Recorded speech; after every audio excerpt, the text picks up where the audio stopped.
So ayun na nga guys, in this video ay tuturo ko sa inyo kung paano nga ba natin i-activate yung Prime Video dito sa Smart TV natin. So yung gamit pala naming TV is TCL. So ayun, piliin nyo lang ang Prime Video. Tapos ayun, pindutin nyo lang. Pagkatapos nun guys, kailangan nyo mag-sign in. Ayan, meron tayong makikita ditong sign in to start watching. So, pindutin lang natin yung sign in. Tapos, may lalabas na QR tsaka may instruction dun sa kabila. So, ayan yung QR. So, yan yung QR. Itong QR yung gagamitin natin to guys. Mamaya. Tapos, ayan. Pwede mo rin i-follow tong amazon.com/mytv. Tapos, sundin nyo lang yung instruction dyan. So, ayun. So yung gagawin natin is itong QR code. So ang gagawin lang natin is punta tayo dun sa browser natin. So ayan, open natin yung new incognito. Tapos punta tayo sa Google.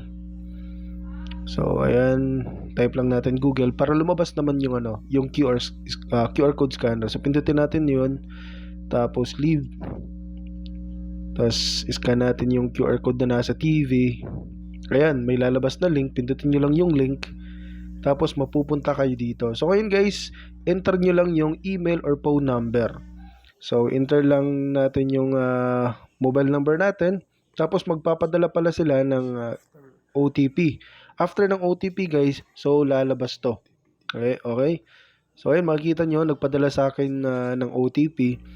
Tapos ayun, makikita nyo, may code na nakalagay. So i-delete nyo lang yan. Tapos kukunin nyo yung code na nasa TV.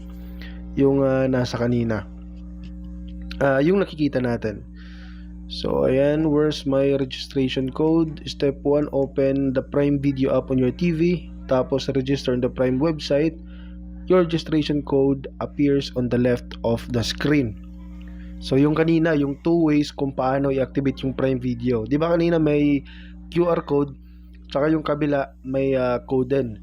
So yun yung code na ilalagay natin dyan. Tapos pipindutin natin yung register device. So ayun na nga guys, kukunin lang natin yung code na nasa TV. Okay. So ayan, makikita nyo may code na nasa screen. Ayan, so ayan yung ilalagay natin dun sa app na humihingi ng code. Okay, so dito guys, dito natin siya ilalagay. So remove lang natin. Tapos input natin YGV RP7. So double check natin. So ayan, YGV RP7.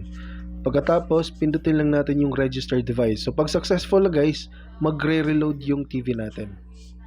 Ayun, magre-reload. Tapos pipili tayo ng account. So try natin tong Gyrosi. So dapat mag-work na to.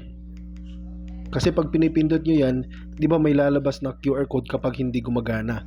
So ngayon, since na-link na natin yung account natin dito sa Prime Video, so pag pinindot natin yung play, dapat mag-play na siya. So yun na nga guys, naglo-loading na siya guys.